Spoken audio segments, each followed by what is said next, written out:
And launching on March 29th, we have Age of Rome, and this plays 1 to 4 players and takes about 30 to 60 minutes to play. And this is one that you might want to stick around for because this one is going to be my personal pick of the week.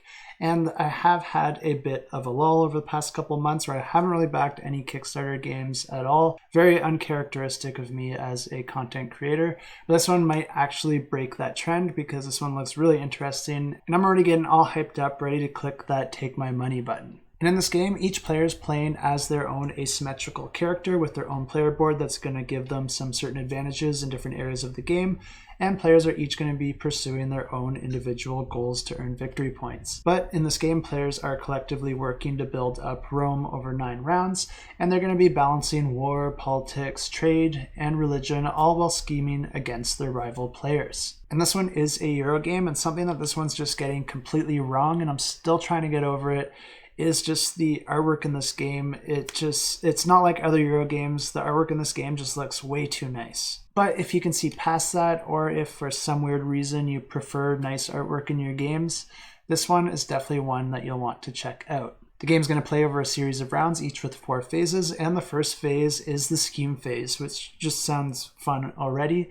And during that phase, an event card is going to be drawn that's going to affect all players, and turn order is going to be determined, and then players are going to be activating their schemes in turn order. And this phase does allow players to engage in a little bit of take that, and I know that's a scary word for a lot of us gamers.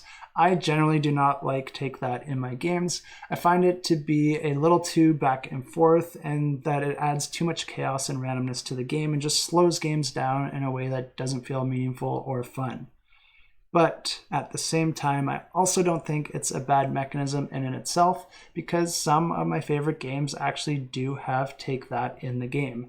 And I think one of the most famous is Cosmic Encounter, and I think the way that a lot of these games do get take that right is that they either offer some sort of compensation to the player that's being attacked, or they incorporate some way to make sure that a single player isn't just ganged up on or attacked repeatedly. And the way that Cosmic Encounter does that is through those colored cards, which actually tell the players which player they're attacking. But another way that Cosmic Encounter gets this right is that players are just trying to be pragmatic with the players that they help defend or attack, because they're usually just trying to prevent the biggest threat from winning. But since negotiation is also part of the game, the biggest threat can often be a little bit muddy, and you can try to convince the other players that, hey, I'm not the threat. Look at the ability that Samantha has. Or look at all those cards and ships that John has. You need to worry about them, not me.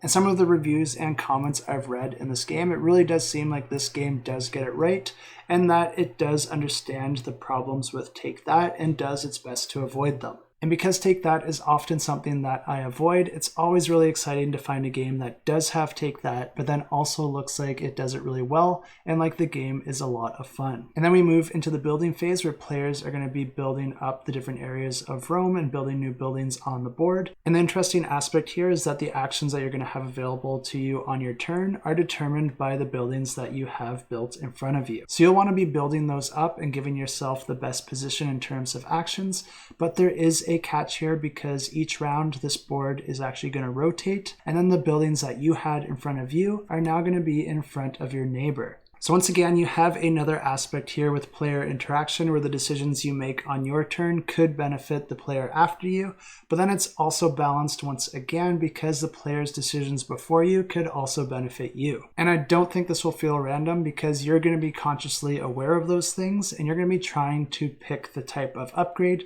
that most benefits you, while trying to limit the benefit of your opponents. And I do think this game looks like a lot of fun at a high level, but what really sold me on it are the different written reviews and comments and ratings that I'm seeing on Board Game Geek. Everyone really has a lot of positive things to say about this game, with many of them expressing how surprised they were with how well certain aspects of the game were designed, and also the surprise that they had with how much more they liked the game than they thought they would. And those are really the types of comments that make me excited, where the players go into the details and nuances that really made the experience a lot of fun for them. And to me, those are a lot more impressive than some generic praise, because it really makes me feel like this game is bringing something different to the table, and that this game is going to be offering something uniquely good. So if you are interested in this game like I am, definitely check out the campaign in the description below, and don't forget to click that notify button to get notified on launch.